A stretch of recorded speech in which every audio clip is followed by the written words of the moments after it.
جو حدیث میں ہے، چونکہ یہ میلاد رسول کی محفل ہے،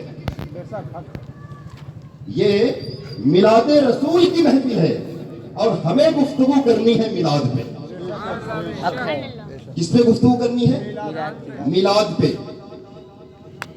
اور میلاد پر جو ایک مومن کو خوشی حاصل ہوتی ہے اس کو بیان نہیں کر سکتا۔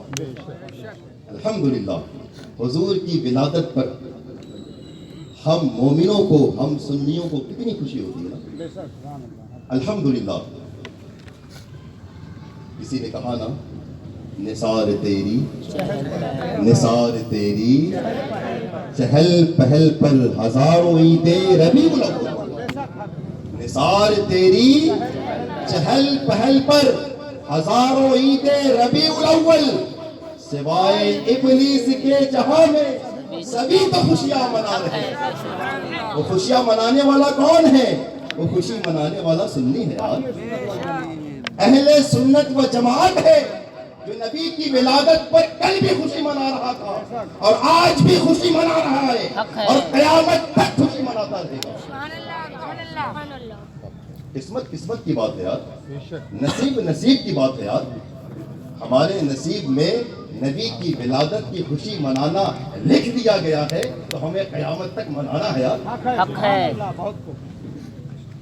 دنیا کے اندر جتنی بھی خوشیاں ہیں، جتنی بھی عیدیں ہیں، وہ ساری خوشیاں تصدق ہے، صدقہ ہے میرے نبی کی ولادت کی خوشی کا۔ اگر میرے نبی کی ولادت کی خوشی نہ ہوتی تو دنیا میں کوئی خوشی نہ ہوتی۔ ساری خوشیاں یہ تصدق ہے، یہ صدقہ ہے میرے نبی کی ولادت کی خوشی کا۔ حق ہے، یہ ہمارا عقیدہ ہے، یہ ہمارا فیض ہے، میرا اعتقاد کسان ہے۔ یہ آپ دیکھیں اللہ رب العزت، عید میلاد النبی ظاہر ہے کہ یہ رات عیدوں کی عید والی رات ہے، سبحان اللہ، یہ رات عیدوں کی عید والی رات ہے۔ الحمدللہ یہی وہ رات ہے جن کے صدقے ساری عیدیں وجود میں آئی، ساری عیدیں وجود میں آئی۔ اگر اس رات میں میرے سرکار نہ آتے تو کیا عید الاضحیٰ ہوتا؟ کیا عید الفطر ہوتی؟ کیا جمعہ کا دن جسے نبی نے عید بنایا وہ ہوتی؟ نہیں ہوتی۔ اس لیے آج کی جو رات ہے، آج کی جو شب ہے، اور شب کے ختم ہونے کے بعد جو صبح صادق کا وقت آئے گا، وہی وقت ہے میرے نبی کی ولادت کا، وہی وقت ہے میرے نبی کی ولادت کا۔ اور انشاءاللہ ہر عاشق، ہر سنی اس وقت اٹھ کر نبی کی ولادت کی خوشی میں نبی کی ذات پر درود و سلام کا نذرانہ پیش کرے گا۔ یہ سب خوشی میں ہو رہا ہے۔ کس میں ہو رہا ہے؟ خوشی میں ہو رہا ہے۔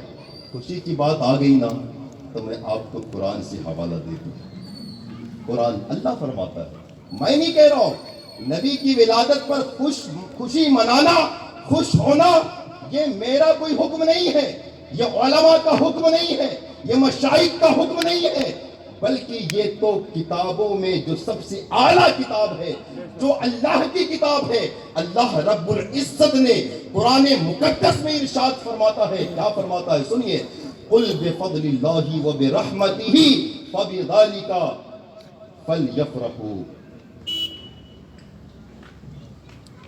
کیا فرماتا ہے اللہ ارشاد فرماتا ہے کہ اللہ کے فضل اور اس کی رحمت پر خوشیاں مناؤ۔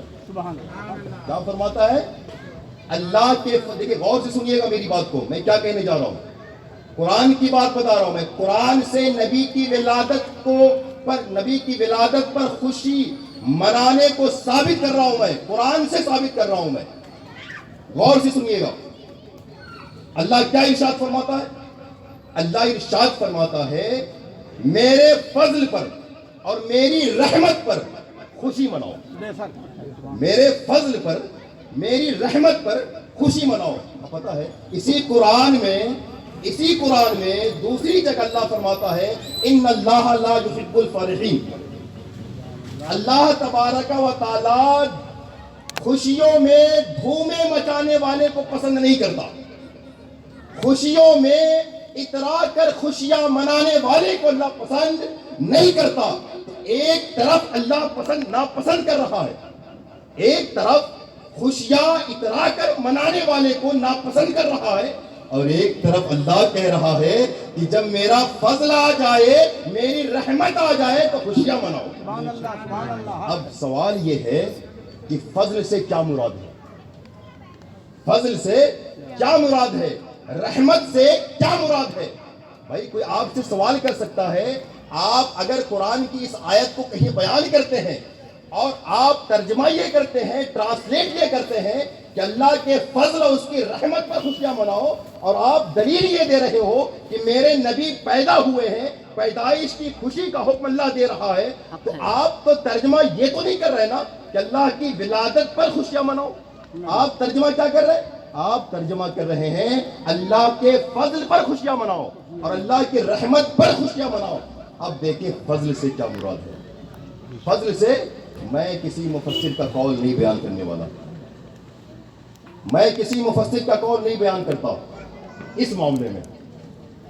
پتا ہے کسی آیت کی تفسیر اگر دوسری آیت سے ہو تو وہ بیسٹ تفسیر کہلاتی ہے، اعلیٰ کوالٹی والی تفسیر کہلاتی ہے۔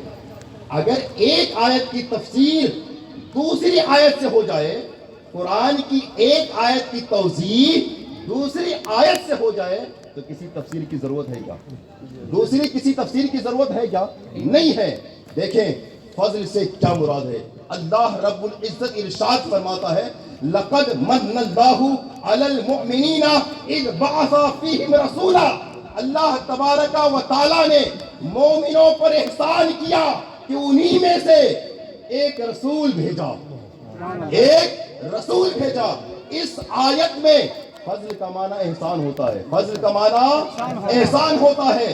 اللہ تبارک و تعالی اس آیت سے بتانا یہ چاہتا ہے کہ میں نے لوگوں کے اندر انہی میں سے ایک رسول کو بھیجا ہے، اور بھیج کر میں نے احسان کیا ہے۔ اور اللہ نے اس آیت میں نبوت کے جو فرائض ہیں وہ بتایا ہے، اور پھر لوگوں کے لیے نبی کی جو ہدایت ہے، نبی کی جو تعلیم ہے، نبی کا جو تزکیہ ہے، نبی کی جو تطہیر ہے، وہ اللہ نے اس آیت میں بتایا ہے۔ اس کا مطلب یہ ہوا کہ حضور صلی اللہ تعالی علیہ وسلم کا وجود لوگوں کے اندر، ہمارے اندر ایک بہت بڑے احسان کی حیثیت سے، حق ہے بے شک، کس کی حیثیت سے ہے؟ احسان کی حیثیت سے ہے۔ پتہ کیا چلا؟ پتہ چلا کہ فضل سے مراد میرے سرکار ہیں۔ کیا مراد ہے؟ فضل سے مراد میرے سرکار ہیں۔ آپ دیکھیں اس آیت کی آخر میں اللہ کیا فرماتا ہے؟ وَإِن كَانُوا مِن قَبْلُ لَفِي ضَلَالٍ مُبِينٍ، اے لوگوں نبی کے آنے سے پہلے تم کھلے ہوئے گمراہی میں تھے، کفر و شرک میں مبتلا تھے، تباہی اور بربادی میں مبتلا تھے، تمہیں اسلام کا شعور نہیں تھا، تمہیں ایمان کا شعور نہیں تھا، لیکن تم جہنم کے ایندھن بن چکے تھے۔ لیکن اگر کسی نے تمہیں جہنم سے بچایا ہے، اگر تمہیں کسی نے ایمان کی دولت عطا کیا ہے، اگر کسی نے تمہیں اسلام سے سرفراز کیا ہے، تو وہ ہے میرا نبی محمد مصطفیٰ صلی اللہ تعالی علیہ وسلم۔ میرے نبی کی آمد کا سبب ہے کہ تم کفر و شرک سے بچ گئے، تم اسلام لے آئے، تم مومن بن گئے۔ کیوں نہ ہو؟ کیونکہ حضور صلی اللہ تعالی علیہ وسلم کے آنے سے قبل تم کعبہ شریف کا طواف ننگے کر رہے تھے، کعبہ شریف کا طواف تم ننگے کر رہے تھے۔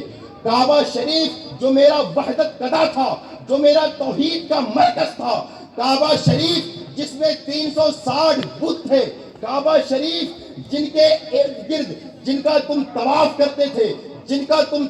کرتے تھے، برہنہ ہو کر کے سیٹیاں بجاتے تھے، تالیاں بجاتے تھے، لیکن سنو تم یہ سب کام کر رہے تھے اور ہمارے دشمن بن کے کر رہے تھے، لیکن جب میرا نبی آیا ہے تم دوزخی تھے، جنتی بن گئے۔ نعرہ تکبیر، نعرہ رسالت، سرکار کی آمد، سرکار کی آمد، مختار کی آمد، نعرہ تکبیر، نعرہ رسالت، جشن عید میلاد النبی۔ تو سرکار دنیا میں جو کچھ بھی ہے وہ سرکار کے وسیلے سے، ہمیں دنیا میں جو کچھ بھی مل رہا ہے وہ سرکار کا صدقہ ہے، سرکار کی آمد کا صدقہ ہے کہ ان کے وسیلے سے ہمیں ساری چیزیں مل رہی ہے۔ آپ دیکھیں حضور صلی اللہ تعالی علیہ وسلم کی جب پیدائش ہوئی تو آپ کی پیدائش سے کیا کیا معجزات ظاہر ہوئے، آپ سنیں۔ حضور صلی اللہ علیہ وسلم، اچھا یہ میلاد ہے نا، کیا ہے میلاد؟ میلاد کسے کہتے ہیں؟ میلاد کہتے کسے؟ میلاد کہتے ہیں حضور صلی اللہ تعالی علیہ وسلم کے پیدائش کے وقت کو بیان کرنا، حضور کہاں پیدا ہوئے اس جگہ کو بیان کرنا، حضور کی سیرت کیا ہے اس کو بیان کرنا، حضور کا بچپنا کیسا گزرا اس کو بیان کرنا، حضور کی ایام رضاعت میں حضور صلی اللہ تعالی علیہ وسلم کے ایام کیسے گزرے انہیں بیان کرنا، پھر آپ نے دین کی تبلیغ کیسے کی، آپ نے اسلام کو کیسے پھیلایا، ان ساری چیزوں کے مجموعے کو میلاد کہا جاتا ہے۔ سبحان اللہ، کیا کہا جاتا ہے؟ میلاد کہا جاتا ہے۔ اب دیکھیں میلاد منانا، کیا کوئی شخص آپ میں سے کوئی شخص ہے جو اپنا میلاد خود ہی منائے، اپنا میلاد خود ہی منائے؟ کیا کوئی منا سکتا ہے؟ میلاد کا مطلب ہے، دیکھیے کوئی کھڑا ہو کر کے یہ تو نہیں کہہ سکتا نا کہ میری ماں جب امید سے ہوئی تو اٹھنا بیٹھنا مشکل ہو گیا، مشکل سے وہ چل پھر سکتی تھی، اور پھر خواب میں ڈراؤنے خواب آنے لگے، اور پھر جب میں پیدا ہوا تو غلاظت کا کھول چڑھا ہوا تھا، اور پھر میں خون میں لطپت تھا۔ کیا اس طریقے سے کوئی اپنا میلاد بیان کر سکتا ہے؟ بولیے، اس طریقے سے اپنا کوئی میلاد بیان کر سکتا؟ نہ کوئی اپنا میلاد اس طریقے سے بیان کر سکتا ہے، اور بیان کرنا بھی نہیں چاہیے، اور نہ ہم اپنے اکابرین کا میلاد مناتے ہیں۔ اپنے اکابرین، کیا کوئی یہ کہتا ہے کہ اعلیٰ حضرت کیسے پیدا ہوئے؟ کیا کوئی کہتا ہے؟ یہ کہتے ہیں کہ اعلیٰ حضرت رضی اللہ تعالیٰ عنہ فلاں سن میں پیدا ہوئے، غوث اعظم رضی اللہ تعالیٰ عنہ فلاں سن میں پیدا ہوئے، خواجہ غریب نواز رضی اللہ تعالیٰ عنہ فلاں سن میں پیدا ہوئے، لیکن کیسے پیدا ہوئے؟ کوئی کہتا ہے کیا کیسے پیدا ہوئے؟ اچھا، سوال یہ پیدا ہوتا ہے کہ ہم اپنا میلاد کیوں نہیں منا سکتے؟ سوال پیدا ہوتا ہے نا، ہم اپنا میلاد کیوں نہیں منا سکتے؟ تو اس کا جواب یہ ہے کہ ہم اپنا میلاد اس لیے نہیں منا سکتے کہ ہماری زندگی کا یہ میلاد والا چیپٹر جو ہے یہ عیب والا چیپٹر ہے، نقص والا چیپٹر ہے۔ کیا ہے؟ میلاد والا جو چیپٹر ہے ہماری زندگی کا، ہماری حیات کا جو باب ہے میلاد والا، یہ عیب والا چیپٹر ہے، عیب والا باب ہے، نقص والا باب ہے، اس لیے اپنا میلاد ہم نہیں مناتے، پھر سوال یہ پیدا ہوتا ہے کہ ہم اپنے نبی کا میلاد کیوں مناتے ہیں؟ سوال کیا پیدا ہوتا؟ سوال یہ پیدا ہوتا ہے کہ جب ہم اپنا میلاد نہیں منا سکتے، اپنے اکابرین کا میلاد نہیں منا سکتے، تو پھر ہم اپنے سرکار کا میلاد کیوں مناتے ہیں؟ سوال پیدا ہو سکتا ہے نا، سوال پیدا ہو سکتا ہے نا، کوشچن ہو سکتا ہے کہ نہیں؟ ہو سکتا ہے۔ تو سنیے، ہم سرکار کا میلاد کیوں مناتے ہیں؟ سرکار کا میلاد ہم اس لیے مناتے ہیں کہ یہی میلاد کا جو چیپٹر ہے ہمارے لیے نقص کا چیپٹر ہے، ہمارے لیے عیب کا چیپٹر ہے، لیکن یہ میلاد کا چیپٹر، یہ میلاد کی کا باب میرے نبی کے لیے عیب والا چیپٹر نہیں ہے، نقص والا باب نہیں ہے، بلکہ اللہ نے آپ کو بے عیب بنایا ہے۔ اس لیے ہم نبی کا میلاد مناتے ہیں، نبی کا ہم اس لیے میلاد مناتے ہیں۔ پتہ ہے جب نبی کریم صلی اللہ تعالیٰ علیہ وسلم جب پیدا ہوئے نا تو حضرت آمنہ سے پوچھا گیا، اے آمنہ بتا، کیا حضور جب حمل میں حضور صلی اللہ تعالیٰ علیہ وسلم جب تیرے شکم اطہر میں تھے تو کیا تجھے کوئی پریشانی ہوتی تھی؟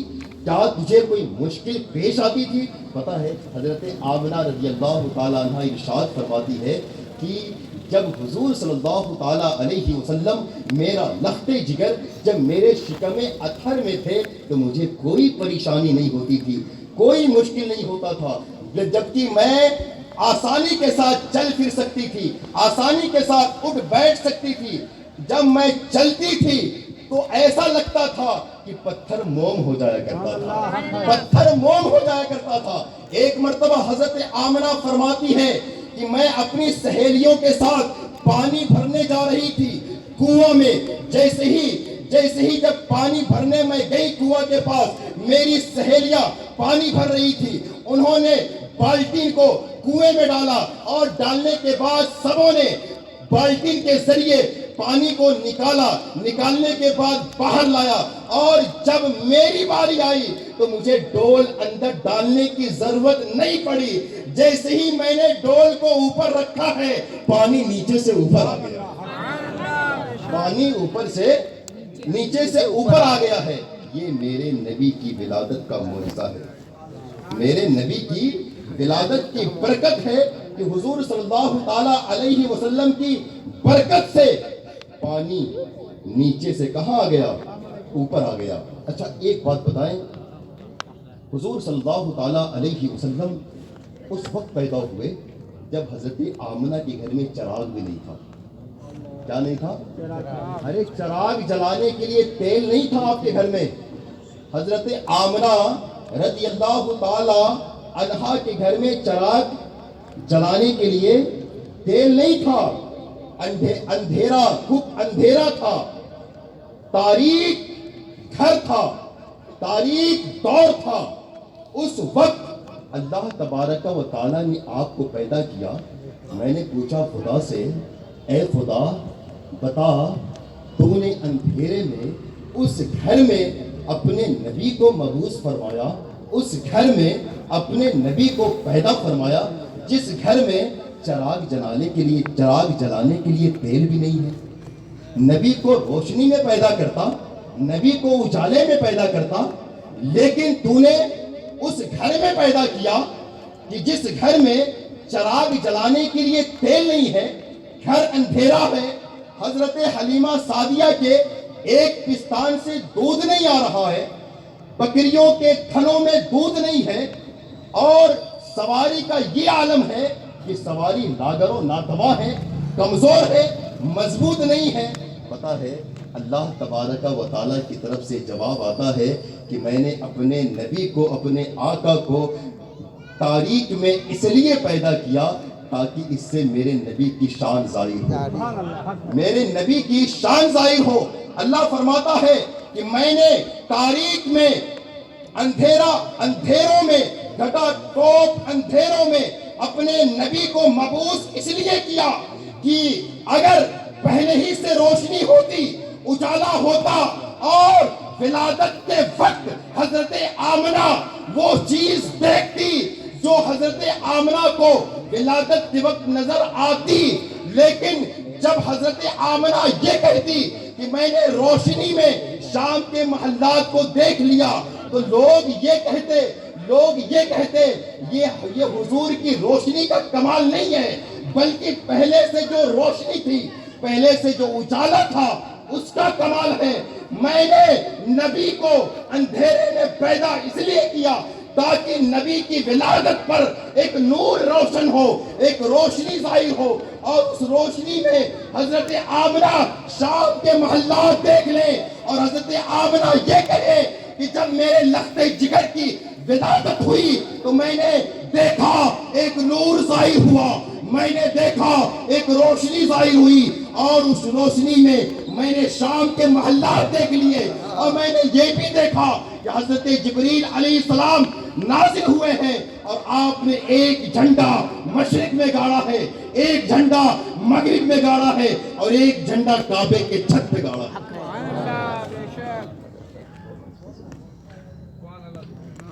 درود شریف پڑھیے، اللہم صلی اللہ علیہ السلام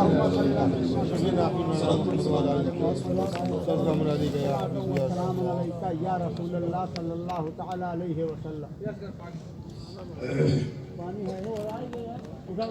حضور صلی اللہ تعالی علیہ وسلم کی ولادت کے وقت جو برکات ظاہر ہوئے، اگر ان برکات کو ہم بیان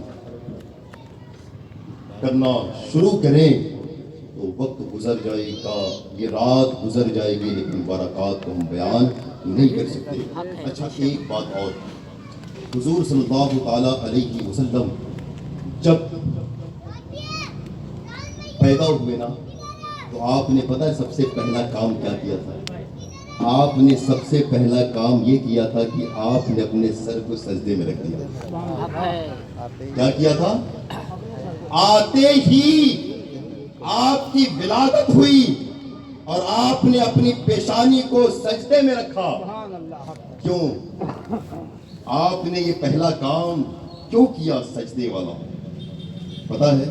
میں بتاؤں، سنیں گے آپ لوگ؟ حضور صلی اللہ تعالیٰ علیہ وسلم نے پہلا کام سجدہ والا اس لیے کیا کہ آپ نے ان لوگوں کو پیغام دیا، ان لوگوں کو بتایا کہ اے لوگوں سنو، تم مجھے ہم جیسے بشر کہتے ہو، جو لوگ نبی کو اپنا جیسا بشر کہتے ہیں وہ سنیں، نبی صلی اللہ تعالی علیہ وسلم پیدا ہوئے اور خود کے پیشانی کو، اپنے پیشانی کو سجدے میں رکھا اور یہ کہا کہ اللہ تبارک و تعالی نے ہمیں پاک بنا کر کے پیدا کیا ہے، کیونکہ سجدہ کرنے کے لیے جسم کا پاک ہونا ضروری ہے، سجدہ کرنے کے لیے جسم کا پاک ہونا ضروری ہے۔ تو نبی نے سجدہ کیا اور یہ بتایا کہ اللہ تبارک و تعالی نے ہمیں پاک بنا کر کے پیدا کیا اور میری وجہ سے پورے روئے زمین کو پاک فرما دیا۔ پوری روئے زمین پر کہیں بھی آدمی نماز پڑھے گا، سجدہ کرے گا، اس کی نماز بھی قبول ہے، اس کا سجدہ بھی قبول ہے۔ نعرہ تکبیر، نعرہ رسالہ، یا رسول اللہ، اہل سنت زندہ باد، جشن عید میلاد النبی زندہ باد، سرکار کی آمد، مرحبا۔ اور ایک بات اور، جب حضور صلی اللہ تعالیٰ علیہ وسلم پیدا ہو گئے نا، چونکہ میں پیدائش کے برکات اور معجزات کو بیان کر رہا ہوں، حضور صلی اللہ تعالیٰ علیہ وسلم جب پیدا ہو گئے، حضرت حلیمہ سعدیہ آپ کو لے کر کے طائف جانے لگی۔ کہاں جانے لگی؟ طائف جانے لگی۔ تو آپ نے سوچا کہ میں طواف کر لوں۔ حضرت حلیمہ سعدیہ رضی اللہ تعالیٰ عنہا نے سوچا کہ میں حضور کو لے کر کے طواف کر لوں۔ پتہ ہے ماشاءاللہ یہاں بہت سارے لوگ ہوں گے جو حج بھی کر چکے ہوں گے، عمرہ بھی کر چکے ہوں گے۔ عمرہ کرنے جب بندہ جاتا ہے تو طواف کہاں سے شروع کرتا ہے؟ حجر اسود سے۔ حجر اسود کا بوسہ لیتا ہے، یا پھر اگر بھیڑ ہے تو پھر استلام کر لیتا ہے، استلام کر لیتا ہے۔ اگر بھیڑ نہیں ہے، وہاں تک آپ پہنچ سکتے ہیں تو آپ ہونٹوں سے چوم لیں حجر اسود کو۔ اس کے بعد کیا کرتے ہیں؟ ہم طواف شروع کرتے ہیں۔ اس کے بعد کیا کرتے ہیں؟ طواف شروع کرتے ہیں۔ پتہ ہے حضرت حلیمہ سعدیہ، بہت اچھی بات بتانے جا رہا ہوں، بہت پیاری بات بتانے جا رہا ہوں۔ حضرت حلیمہ سعدیہ رضی اللہ تعالی عنہا جب حضور کو گود میں لے کر کے آئی اور طواف کرنے کا ارادہ کیا، آپ نے چاہا کہ حجر اسود کو چوم لوں، لیکن آپ چومنے سے رہ گئے۔ حجر اسود خود چل کے آ گیا آپ کے پاس۔ اور آپ نے چوم لیا حجر اسود حق کو. ہے. یہ ہے حضور صلی اللہ تعالی علیہ وسلم کی ولادت کی کا معجزہ اور ولادت کی برکت. اور پھر حضرت حلیمہ سعدیہ رضی اللہ تعالی عنہا فرماتی ہے کہ جس سواری پر میں بیٹھا کرتی تھی وہ سواری بہت کمزور تھی. کیا تھی؟ بہت کمزور سواری تھی. تیز رفتاری بھی نہیں تھی, تیز چل بھی نہیں سکتی تھی, لاغر تھی, ویکنیس تھا اس کے اندر. تو حضرت حلیمہ سعدیہ فرماتی ہے کہ جیسے ہی میں نے نبی کو لے کر کے بیٹھا سواری پہ, تو لوگوں نے پوچھا حلیمہ سعدیہ کیا بات ہے, تمہاری سواری تو کمزور تھی. حلیمہ سعدیہ جس سواری پر تو سوار ہوتی تھی وہ سواری کمزور تھی, تیز نہیں چلتی تھی. آج کیا ہوا کہ تمہاری سواری اتنی مضبوط کیسے ہو گئی اور اتنی رفتار سے کیسے چلنے لگی؟ کیا تم نے سواری کو بدل دیا ہے؟ حضرت حلیمہ سعدیہ فرماتی ہے نہیں نہیں, میں نے سواری کو نہیں بدلا ہے, میں نے سوار کو بدل دیا ہے. حق ہے. اور سوار کی برکت ہے کہ آج میں سواری ایسی سواری پہ چل رہی ہوں جو سواری تیز رفتار سے چل رہی ہے. اور پتہ ہے حضرت حلیمہ سعدیہ رضی اللہ تعالی عنہا سے کسی نے پوچھا کہ حلیمہ سعدیہ جس گھر میں تم رہ رہی ہو نا, جس گھر میں تم رہ رہی ہو اس سے پہلے تو کبھی چراغ نہیں جلتا تھا, کیا تمہارے پاس تیل زیادہ آ گیا ہے؟ کیا تمہارے پاس تیل زیادہ آ گیا ہے, پیسے زیادہ آ گئے ہیں تمہارے پاس؟ اب میں یہ دیکھ رہا ہوں کہ راتوں رات چراغ جلتا ہے, راتوں رات روشنیاں دکھتی ہے تمہارے گھر میں. تو حضرت حلیمہ سعدیہ فرماتی ہے کہ جب سے میرے سرکار آئے میں نے چراغ جلایا ہی نہیں. جب سے میرے سرکار آئے میں نے چراغ جلایا ہی نہیں. یہ میرے سرکار کی برکت ہے کہ میرے گھر میں روشنیاں بھی روشنیاں. سبحان اللہ سبحان اللہ. پھر ایک بہت ہی پیاری بات میں کہنے چلا ہوں. جب حضور صلی اللہ تعالی علیہ وسلم بچہ تھے, آپ جھولے میں تھے, اور حضرت حلیمہ سعدیہ نے آسمان کی طرف دیکھا تو آپ نے دیکھا کہ کبھی چاند ادھر آ رہا ہے, کبھی چاند ادھر آ رہا ہے. آپ نے حلیمہ سعدیہ نے دیکھا کہ چاند کبھی ادھر جھک رہا ہے, چاند کبھی ادھر جھک رہا ہے, ایک جگہ ٹھہر نہیں رہا ہے. حلیمہ سعدیہ نے دیکھا تو آپ ڈر گئی, بھائی بات کیا ہے؟ آپ آئے اپنے نبی کے پاس تو دیکھا کہ جھولے میں حضور صلی اللہ تعالی علیہ وسلم جلوہ بار ہے اور آپ اپنی انگلی کو گھما رہے ہیں, کبھی آپ ادھر کر رہے ہیں, کبھی آپ ادھر کر رہے ہیں. تو چاند بھی آپ کے انگلی کے اشارے سے, جب آپ اپنی انگلی کو ادھر گھما رہے ہیں تو چاند ادھر آ رہا ہے, آپ جب انگلی سے ادھر گھما رہے ہیں تو چاند ادھر آ رہا ہے. یعنی آپ کے اشارے سے چاند کبھی ادھر آتا ہے, چاند کبھی ادھر آتا ہے. اور اعلیٰ حضرت رضی اللہ تعالی عنہ نے اسی کو تو بیان کیا ہے, چاند جھک جاتا جدھر انگلی اٹھاتے مہد میں, کیا ہی چلتا تھا اشاروں پر کھلونا نور کا. حق ہے. نعرہ رسالت یا رسول اللہ عید میلاد النبی زندہ باد. دیکھو میرے نبی کی شان, دیکھ میرے نبی کی شان. نعرہ تکبیر, نعرہ تکبیر, اللہ اکبر. یا رسول اللہ مرحبا مرحبا مرحبا مرحبا. اور اعلیٰ حضرت فرماتے ہیں تیری نسل پاک میں ہے بچہ بچہ نور کا, تیری نسل پاک میں ہے بچہ بچہ نور کا, تو ہے عین نور تیرا سب گھرانہ.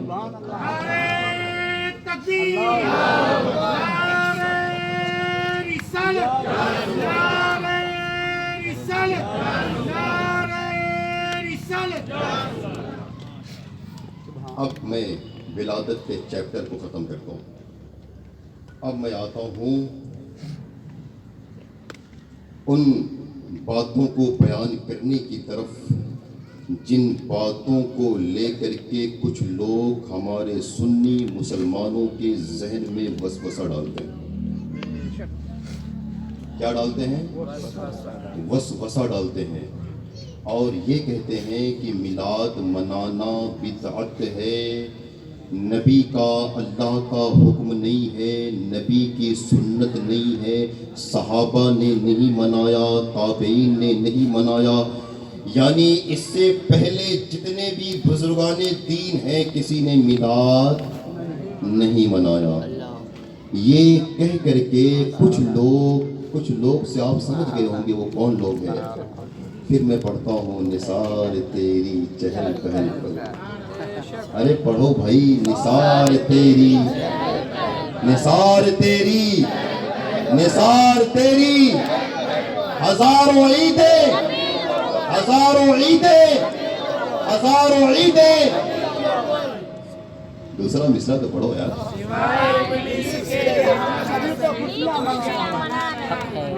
کچھ آپ بھی تو پڑھو۔ ہاں میں سبھی تو خوشیاں منا رہے ہیں۔ سب سے پہلا اعتراض تو ان لوگوں کا یہ ہوتا ہے کہ قرآن میں میلاد منانے کا ذکر نہیں ہے۔ کیا اعتراض ہوتا ہے؟ قرآن میں میلاد منانے کا ذکر نہیں ہے، اس لیے میلاد منانا جائز نہیں ہے۔ میں کہتا ہوں آؤ بتاؤں قرآن میں کہاں میلاد منانے کا ذکر نہیں ہے؟ قرآن میں میلاد منانے کا ذکر موجود ہے، پڑھو گے تب تو سمجھ میں آئے گا، پڑھو گے نہیں۔ اور پھر قرآن کو پڑھنے کے لیے دل کا صاف ہونا بھی ضروری ہے، دل کا صاف ہونا بھی ضروری ہے، اور عشق نبی میں جو قرآن پڑھے گا وہی قرآن سمجھے گا، اور جس کا سینہ عشق رسول سے خالی ہوگا وہ قرآن نہیں سمجھ سکتا۔ میں آپ کو 3 دلیل دے رہا ہوں۔ کتنی دلیل؟ 3 دلیل میں آپ کو دے رہا ہوں قرآن سے، کہ جس قرآن میں اللہ نے فرمایا میلاد منانا جائز ہے، اور اللہ نے میلاد منایا۔ کیا منایا ہے؟ میلاد کسے کہتے میں نے بتا دیا، میلاد کسے کہتے میں نے بتا دیا۔ اب آپ ان چیزوں کو سامنے رکھیں اور دیکھیں کہ وہ چیزیں اس میں آ رہی کہ نہیں آ رہی۔ اگر وہ چیزیں اس میں آ رہی ہے تو گویا میلاد منانا جائز ہے۔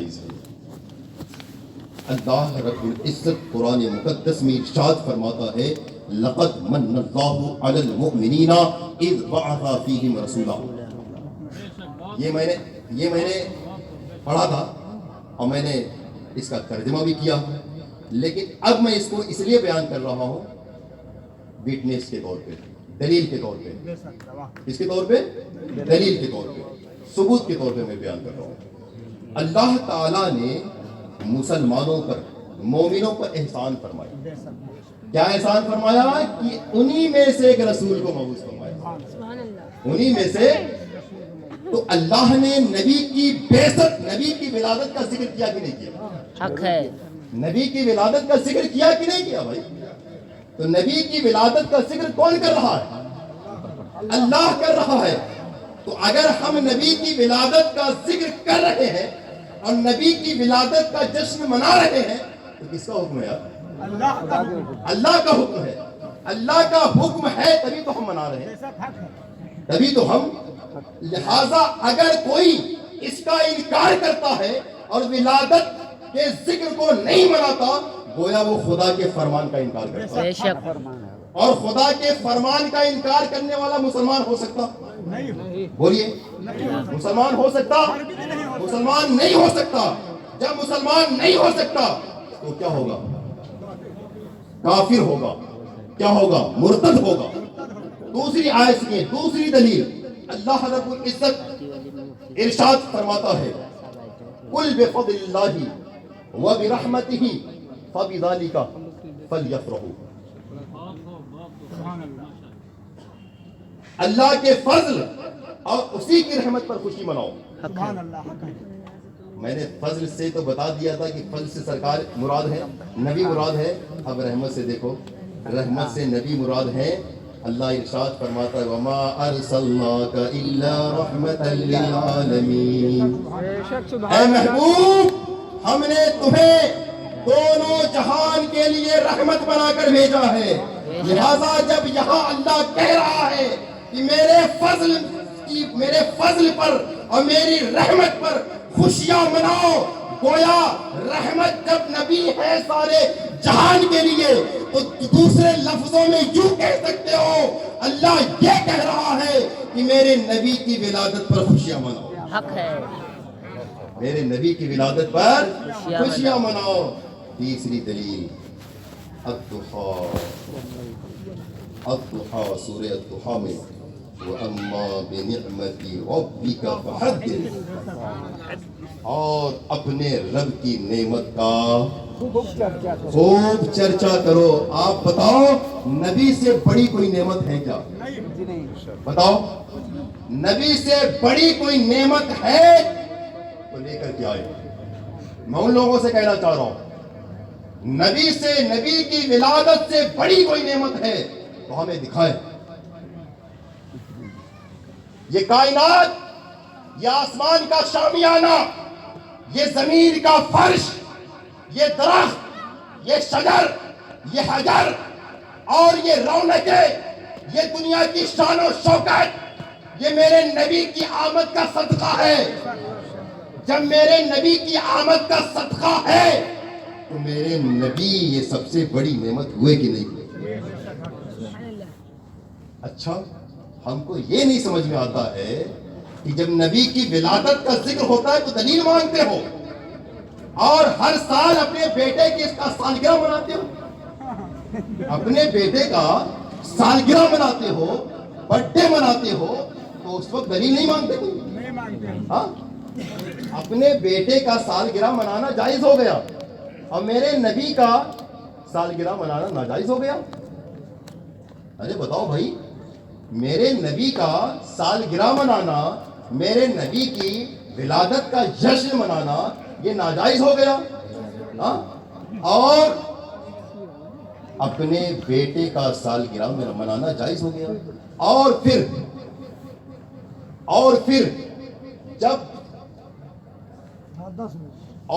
جب ہندوستان کی آزادی کا دن آتا ہے، کیا ہندوستان کی آزادی کا دن آتا ہے تو تم ہندوستان کی آزادی میں بھی شریک ہوتے ہو اور ہندوستان کی آزادی کا جشن بھی مناتے ہو.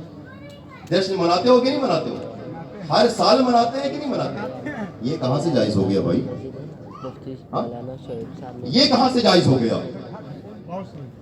اگر تم نبی کو فضل نہیں مانتے، اگر تم نبی کو رحمت نہیں مانتے، اگر تم نبی کو نعمت نہیں مانتے تو لاؤ قرآن میں بتاؤ، حدیث میں بتاؤ جہاں لکھا ہو کہ نبی کی ولادت کا جشن منانا ناجائز ہے.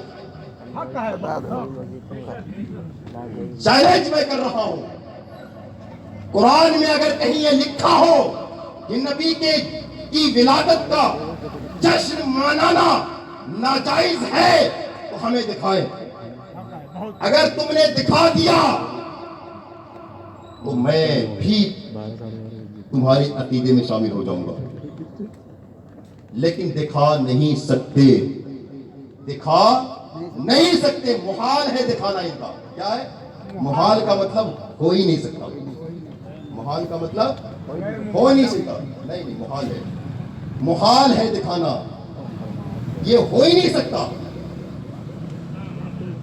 سنو، نبی کی ولادت پر اعتراض کرنے والوں، جب تک دم میں دم ہے، سانس جب تک چل رہی ہے ہماری، ہم سنیوں کی قیامت تک جب تک ہم زندہ رہیں گے نبی کی ولادت کا جشن مناتے رہیں گے اور میرے بعد میری نسلیں قیامت تک نبی کی ولادت کا جشن مناتی رہے گی. حق ہے.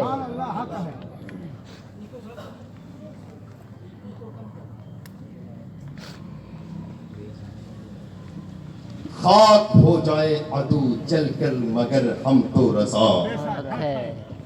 خاک ہو جائے عدو جل کر مگر ہم تو رضا.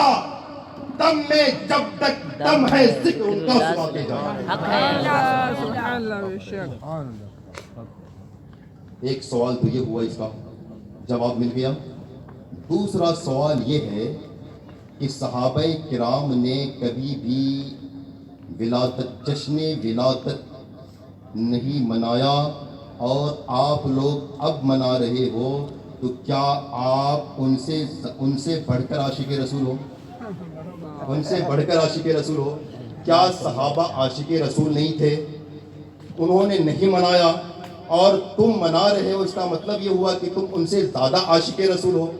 اچھا، میں ان سے جواباً عرض یہ کروں گا کہ قرآن کے بعد اگر کسی کا نمبر آتا ہے تو وہ صحیح البخاری ہے. حق ہے. کون کتاب ہے وہ؟ حدیث کی کون سی کتاب ہے؟ بخاری شریف ہے. بخاری شریف پتہ ہے کب تصنیف کی گئی، کب لکھا گیا؟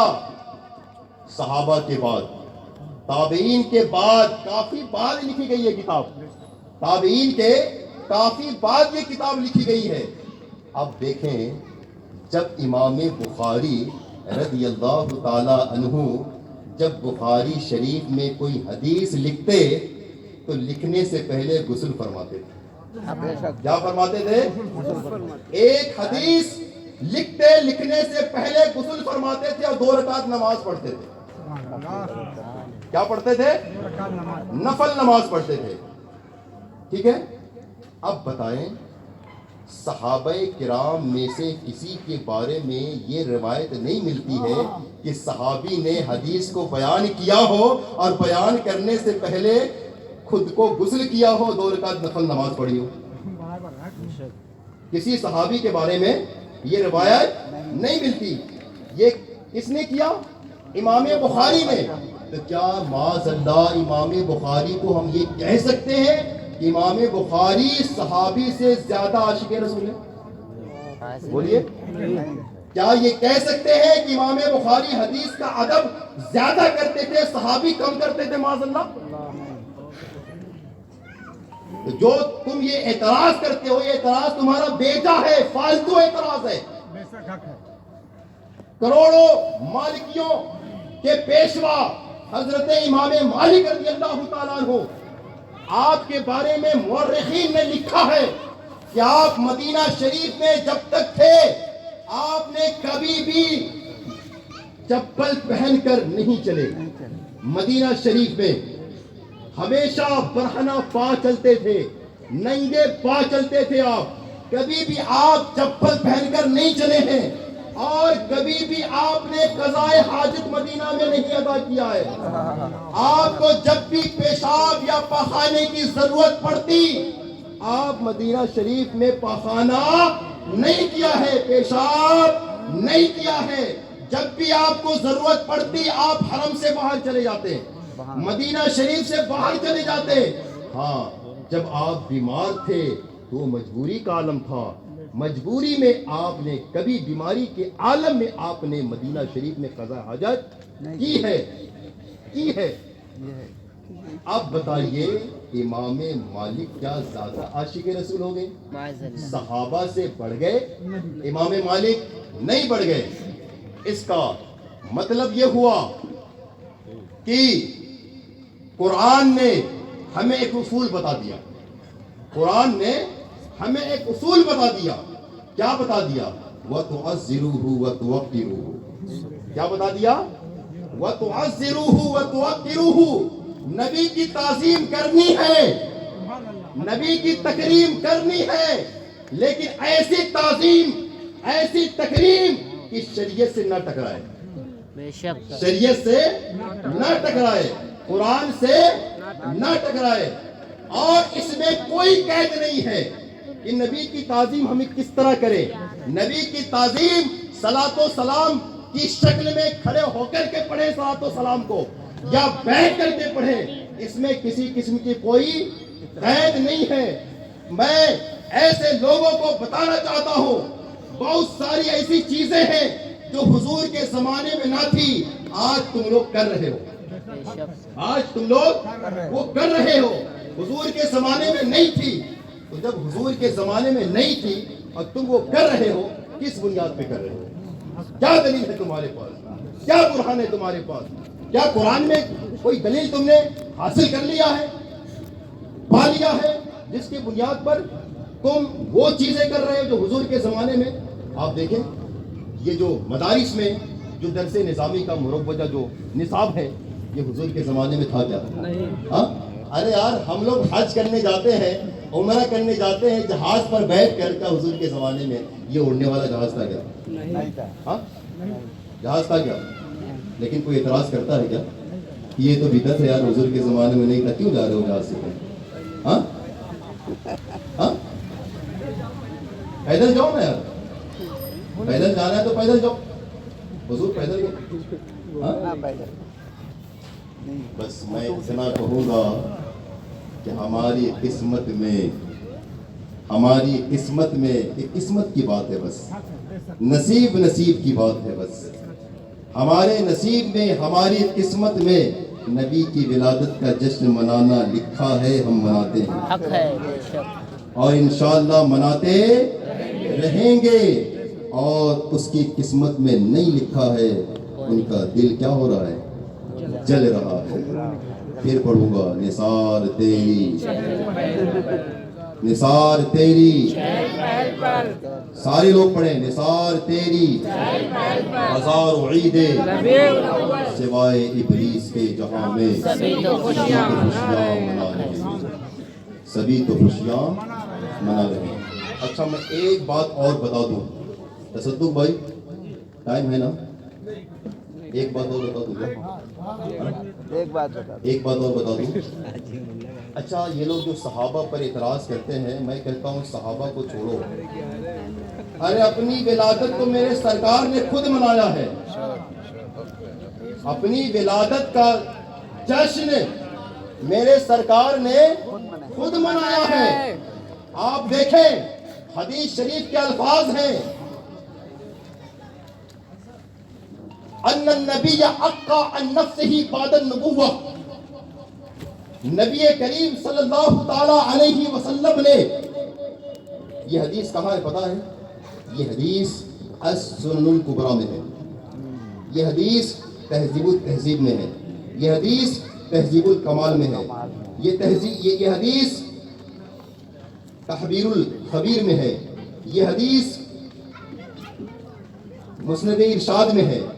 اس طریقے سے کتب جو احادیث کی ہے ان میں یہ موجود ہے، کیا ان النبی صلی اللہ تعالی علیہ وسلم اقا عن نفسہ بعد النبوہ، نبی کریم صلی اللہ تعالی علیہ وسلم نے نبوت کے بعد 40 سال کے بعد اپنی میلاد کی خوشی میں جانور ذبح کیا اور اپنی ولادت کا لنگر بنا کر صحابہ کرام کو کھلایا ہے، صحابہ کرام کو کھلایا ہے۔ بعض لوگ یہ کہتے ہیں یہ عقیقے کی دعوت تھی، یہ عقیقے کا جانور تھا، یہ عقیقے کا کھانا تھا۔ میں ان سے کہتا ہوں عقیقہ کیا وفات کی خوشی میں ہوتا ہے یا ولادت کی خوشی میں؟ اس کی خوشی میں، ولادت کی خوشی میں۔